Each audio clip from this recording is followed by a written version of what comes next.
I think pool is really sexual. Pool is really sexual. It's sexy. And people look sexy playing pool. People look so hot. We were literally at the pool hall last night in West Loop, and because we just go sometimes to pull it up. We got a GQ. Yeah, baby. And we were like looking around and we were like, all these girls look so hot. Like, we need to go on more dates here. Welcome to Pelvic POV with your hosts and doctors of physical therapy, Amanda Neary and Hannah Meyer. Hey, Pelvic Freaks. Welcome back to another episode of Pelvic POV. We're your freaks for us and we're freaks for your pelvis, baby. What's up, guys? What's up? What's up, Hannah? Nothing. I'm excited for this episode. Me too. Because last week we talked about, we had our little Pelvic Freak Story Time that we haven't had in a minute. And we talked about our embarrassing date stories and dating fails. I love our story times. Me too. Do you guys like it? You always ask them questions as if they can answer. Because they're probably, I'm imagining them in their car and they're probably like, yeah, I like it. I like it. So. Me too. We're going to do more story time sods soon.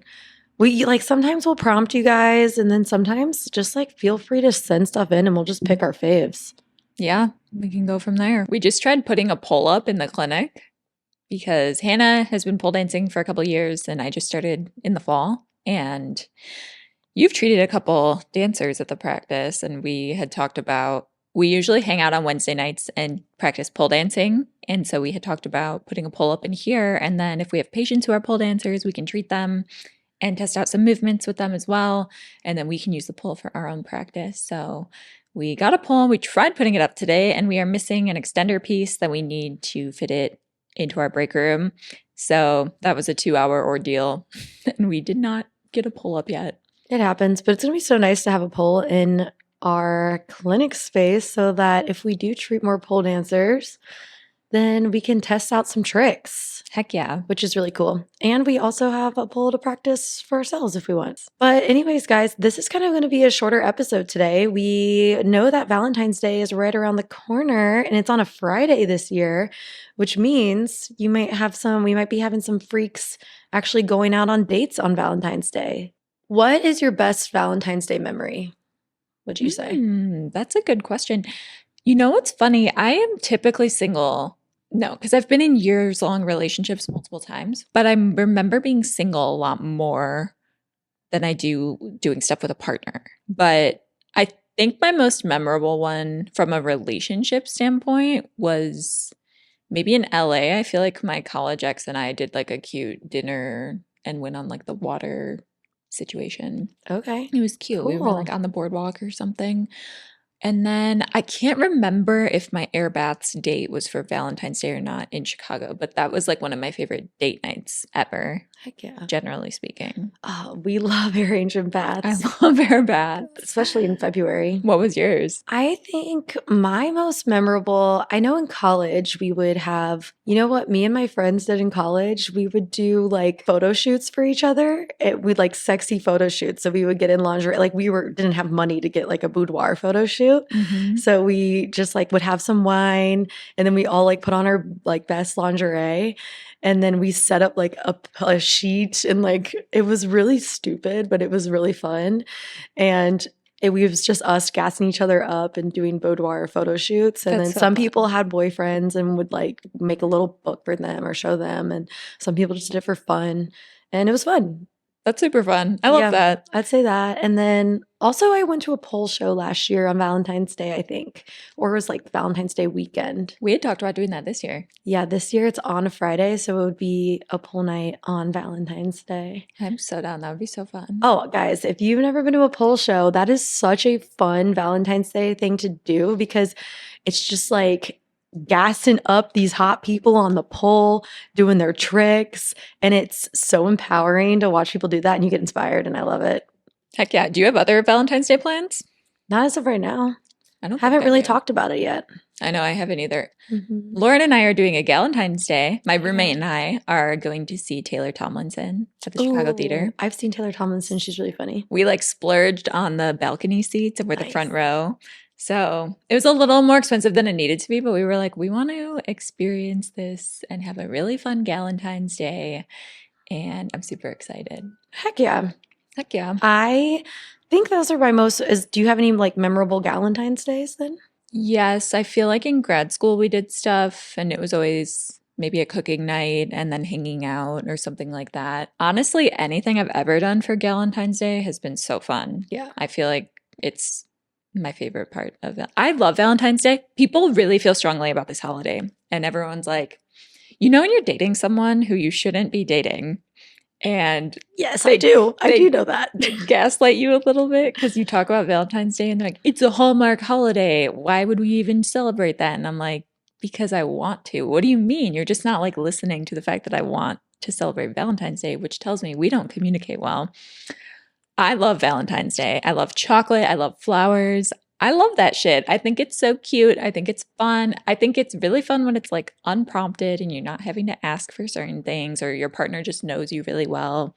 Some people don't like that stuff, and that's also something that's great. If you don't want flowers or chocolates, then maybe you just want someone to cook dinner or something like that. It's just an opportunity to connect deeper and do what the other person likes and like take that into consideration. So that's why I like it. I think it's fun. What I usually hear when people complain about Valentine's Day is like, oh, you should be doing that for your partner anyways. Why does there have to be this one day? It's a made up holiday, blah, blah, blah. It's just like it's capitalism trying to sell you more chocolates and heart shaped things and whatever. And here's the thing, because I have been told that by an ex before. And that person was like, well, I could just get you flowers anytime. And I'm like, okay, then do it. Where are my flowers? But they don't do it. Or it'll be, I thought about getting you flowers today, but what is that? Why does a man come up to you and say, I almost did this for you today, and expect to be praised and thanked? It's like, just fucking do it and then I'll thank you. Is a weird statement. It's so weird. I was just talking to another friend because that's such a thing that like people say sometimes. And I'm like, no, I'm not giving you credit for almost doing something. Just do it or don't do it. I think even if you're in a good, healthy relationship, life gets in the way. You have work, you have friends, you have family, you have plans, and then you get busy and you might forget about making your partner feel special sometimes. And that's a typical everyday relationship thing. So I don't think it's bad to have a holiday to just dedicated to just celebrating the one you love. Yeah. Even if that person is yourself. Agree. Yeah. I don't think there's anything wrong with it. It doesn't hurt anyone. There's a lot of things out there that I could complain about before I get to Valentine's Day. Let's just put it that way. That's so true. I think especially people that are single during Valentine's Day get bummed out the most. But I think looking back, like what we just said, the most fun Valentine's days I've had have sometimes just been when I was single. I will give it to the awkward stage of dating where you're like newly dating someone and you don't know how to tackle Valentine's Day. I think that's the worst position to be in. Really? I would rather be fully single than like with someone where you're like, do we do Valentine's Day? Do we not? It's almost like the holidays where it's like, do I get a present? Do I not? True. That kind of stage of dating. But I am over being self-conscious about that. I'm like, if I want to see someone, I'm just going to tell them.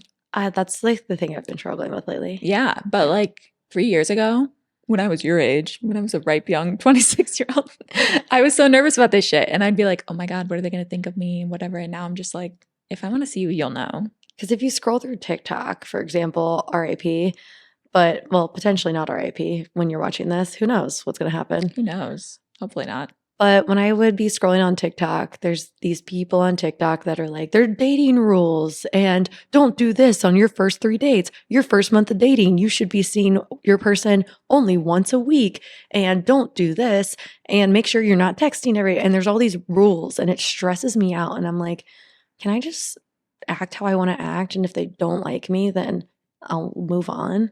Yeah. And I think making sure you're compatible with that person in terms of frequency and communication and all of that is something that you want to come naturally, because if you're sticking to these rules but they're not authentic to how you are, then when you are in a relationship and you start to up your frequency or do things that are more aligned with you, then maybe you're not as compatible with that person because you were like trying to follow this formula. That's such a good point. That maybe isn't for you. That's such a good point.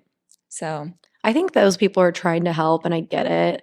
I get where the advice comes in, but yeah. Some people need that advice, honestly. I needed that advice at one point. I did too. Like when I was freshly out of years of being in back-to-back relationships and not most of them not ending well, I didn't know where to start with dating. I was just like, okay, I'm back on the apps again. What the hell? Where do I start? How many dates a week should I be going on? Like, how big should my roster be so that I'm making a good decision and I'm actually picking someone who's good for me and not just like the first person that wants to date me? And I do think that advice is good for certain phases of life. But now I'm at a point where I feel confident enough where I'm like, okay, I trust my instinct and my intuition. And I've done a lot of work on like what I'm looking for in a relationship. And now I can go from there. Yeah, the more experiences you have and the more times you get fucked over, the more red flags you pick up on, man.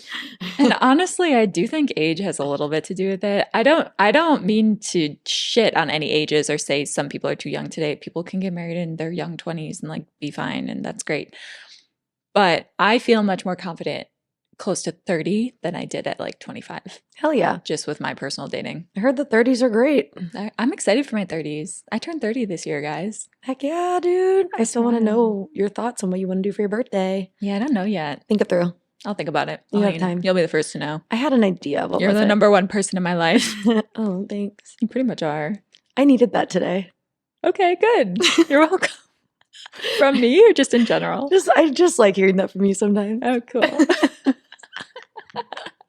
Well, guys, Guys, we're kind of getting on a banter-sode on like dating, Valentine's Day, the struggles, but we want to talk today about date ideas for Valentine's Day with whether it's like a partner you've had for a while or someone that you're newly seeing, just some ways that you can take the pressure off of like the sexual aspects of Valentine's Day, because there's this pressure to have sex and we're treating people with pelvic pain or pelvic dysfunction often, and sex maybe isn't something they want to highlight or they're nervous about, or communication is falling through the cracks in their relationship.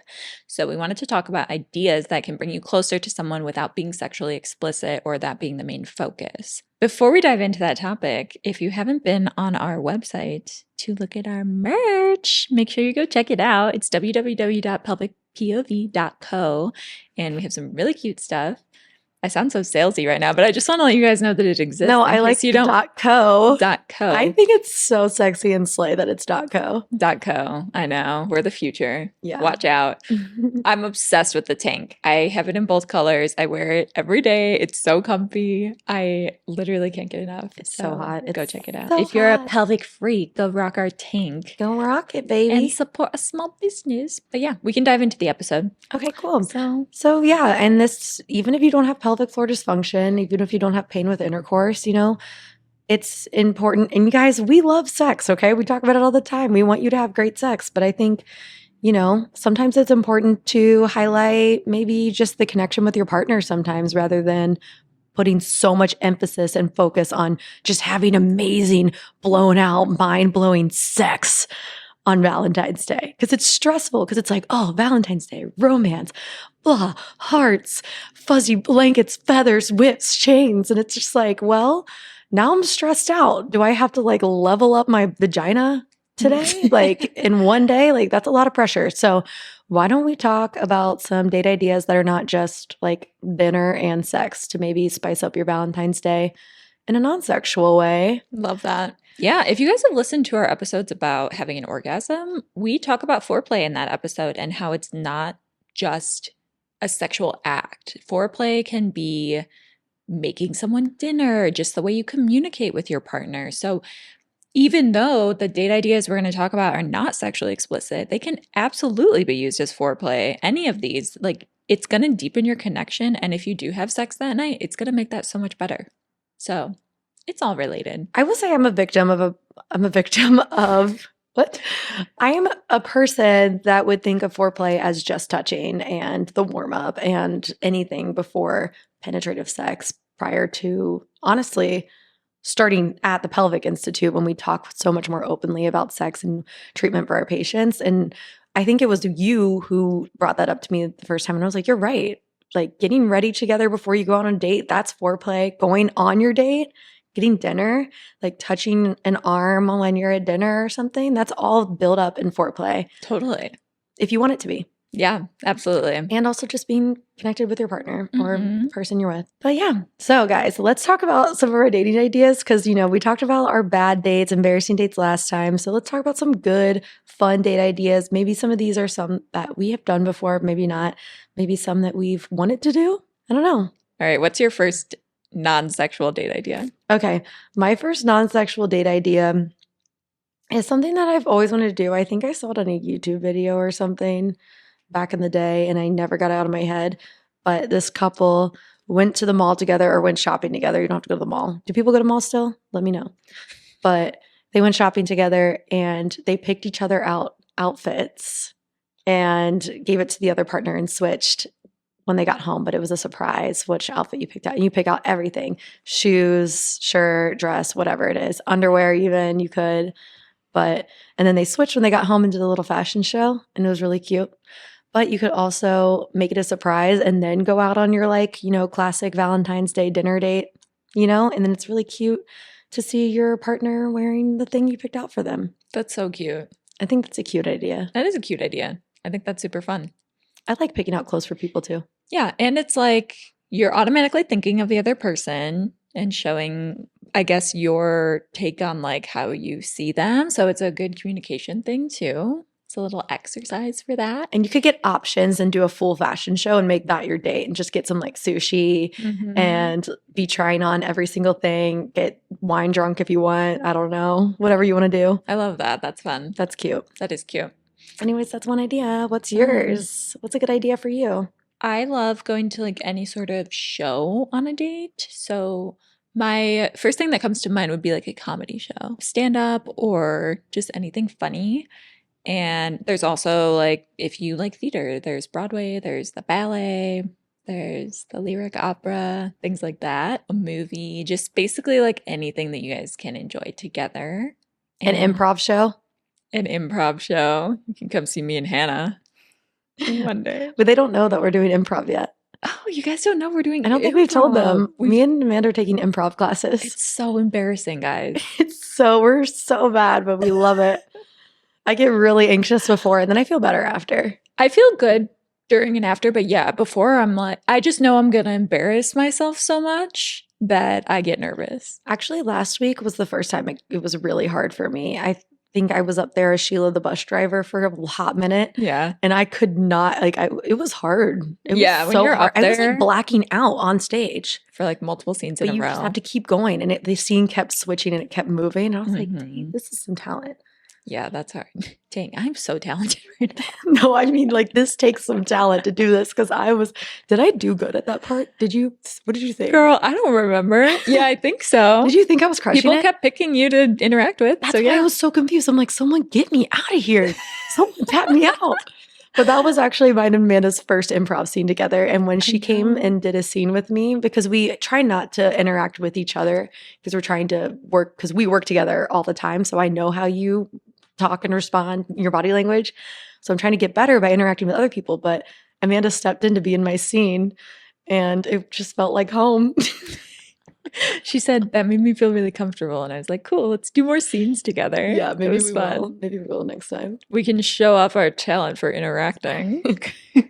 Yeah. But yeah, that's our life update. We're doing improv, guys. So watch out. We're about to get really good at And reacting. heck yeah. And if you guys have never been to an improv show, those are hilarious. Drunk Shakespeare was one of my favorite ones that I went to. Laugh your ass off. My next date idea for you guys is kind of what I already said with the boudoir photo shoot idea. But doing that with your partner, I think would be super hot. Having your partner take the photos I love and then that. switching, That's super fun. that could be so fun and cute. Definitely broaching into the more explicit territory, But but not sex still. it's still not sex. It could definitely be foreplay. And it could be a rule to like, you can't touch. You that can only watch and you can only take pictures. that would be fun. But then you get the pictures. Mhm. So you better put in the work. Boudoir photo shoots are so fun and awesome and hot and cute. I want to do that now. Let's go. It is fun. Yeah, I love taking pictures for people too. Because I Yeah. like amping people up and helping people feel confident in their bodies. It's hard. Okay, does it make you feel a little bit serial killery No. to do a sexy photo shoot with your partner? No. Because If I, anything, that makes it hotter. what is it about serial killer like movies and documentaries where they're always like, let me take your picture and then they kill them? I think that's just the one with the glasses, right? Dahmer? No, there was the LA guy or the California guy too. Rodney. Get them The out one, of the here. Anna Kendrick movie that just came out. He was a photographer and he would like kill people after. I don't like this conversation. Sorry. We're getting into true crime and that is not our podcast. No, But X-nay. I guess since I've done it with my friends, and it's different when you're like with your friends and whatever. totally. I think it could be We're fun. not murderers, so there's And that too. it doesn't have to be nudity. It could be just like lingerie, you know? Yeah. And then it could be your photos for you to have. And if you want to give them to your partner as a gift, you could. That's true. Yeah, be safe with this one if you're not wanting your photos out there. Make sure you trust the person that you're giving your photos to, but that's totally something I would do. Yeah. Be fun. My next one was an activity, and I know you're going to cringe at this, but an activity day. And this one's good if you are newly dating someone too, Are you because going to say bowling? don't worry about it. Because if you're newly dating someone and you don't want to get on that level where it's like, I bought lingerie and I want you to take my photos, or I want to do this really romantic thing, an activity is like my go-to, or a comedy show, like I said before. But there's mini golfing, which Hannah hates. There's bowling, which Hannah hates. I just learned this about her. I love bowling and mini golf, and Hannah despises them. 3 rules. I don't bowl. I don't play putt-putt. And I don't swim for sport. For sport. It's so I don't good. do that, which includes tubing, water skiing, anything like that. I, on the other hand, love putt-putt. I could take or leave bowling, but I do like it. Like if someone wants to go bowling, I'll do it. I would love someone to change my mind about a good bowl, but as of right now, it ain't happening. I'll work on it. I just hate the cringiness of walking back from the bowling. You know what? And I get what you're saying. And it's just, I'm guessing the whole time. I'm like, here it goes, nothing. So you suck at bowling. Yeah, I'm not great. Yeah, that doesn't help if you're bad. I don't like doing things I'm not good at. I forgot to say that. Okay, we found the root of the problem. Which includes swimming for sport, bowling, and putt-putt. Those are really the only 3 things that I'm bad at. I don't know. Everything else I can kind of, You liked playing pool last night. I'm pretty good at pool sometimes. It was an off night last night. Dude, playing pool would be so fun for a date. Pool is one of my all-time favorite dates. I'm strongly opinionated that I think it is very sexual. Yeah, it I is. think pool You're and putting your darts- fingers and then putting the rod through the fingers. Pool is a sexual date. That's why it's not on my list. But you could absolutely do that if you want it to be more of a floor play thing. Pool and darts, because you have that little like sneaky little competition and you can like stand up next to each other. Whereas with like putt-putt, you're not like, unless you're like teaching the person how to putt and you're doing that whole behind them thing, that could be cute too. I think pool is really sexual. Pool is really sexual. It's sexy. And people look sexy playing pool. People look so hot. We were literally at the pool hall last night in West Loop, and because we just go sometimes to pull it up. We got a GQ. Yeah, baby. And we were like looking around and we were like, all these girls look so hot. Like, we need to go on more dates here. And they were all so beautiful and they were all on dates. I didn't even see them hit the ball. I was like, I don't even care. You look hot. And then we were like, we must look really hot. Yeah. And then we just started feeding into that. Pool is hot. Pool is probably number 1 activity for me. Okay. So we got That's good. pool, go to a bar, go to play pool, go to a dive bar. Mm-hmm. You know, I think going to a dive bar with your partner and just like staying at the bar and chatting it up like you guys have or just started dating, you know, Yeah. could be really fun. So fun. Just you two and then play some pool. I love this idea. Heck yeah. This might be my favorite one. Oh my God. Do we have more? Yeah. My next one is kind of off of Amanda's show idea or concerts, right? I love going to a So Far Sounds concert. And if you guys don't know what it is, look it up and they might have it in your city. They 100% have it in Chicago. But what they are secret, intimate concerts. You don't know who is performing. It's 3 artists every time. It could be any genre of music. You also don't find out the location of the concert until like 3 hours before. You know the neighborhood. So in Chicago, they'll say concert in West Loop, but you don't find out the address until 3 hours before, which is fun. So the one that I went to was in a church basement and it was up in Uptown. It was so fun. And the 3 artists I had one was a strings like quartet, and it was a bunch of music teachers from Chicago. And then another one was two guys playing the piano. And then another one was that. a guy and just his acoustic guitar, all like smaller local artists. And it's so fun. And if you really love music, you would love this. It could literally be like an opera singer one time you could go. That's super You fun. never know who it's going to be. Yeah. So far, Sounds concert is super cool and fun and unique. I went to a comedy show that was the same style. Wait, that would be sick. So it's comedy. They tell you the neighborhood. It's like a $5 ticket or something. And then the day of, they tell you the exact venue. And it's 6 comedians. And That's it's random people you don't know every time. What's it called? I forgot. Something comedy. Cool. I'll look it up. I'll let you know what I remember. Got it. But yeah, it's all over Chicago. I would love that. I like intimate things. Oh Mhm. yeah, this concert, these concerts are so cute. You can bring your blankets, sit on the floor. It's BYOB, so you don't have to drink. You can bring like some high noons if you want to just chill and watch this concert. It's awesome. Nice. Yeah. And it's super cozy and intimate with your partner. Yeah. Something about being in a small space with like-minded people who want to just see the same thing, and it's just a small group of people Mhm. versus when you go to like the Nicki Minaj concert in frickin' what's the place over there called? What are you talking about? United Center. Oh, United Center. In United Center when it's like a ton of people and it's really overwhelming. I love small Yeah. concert venues. That made me think of another one.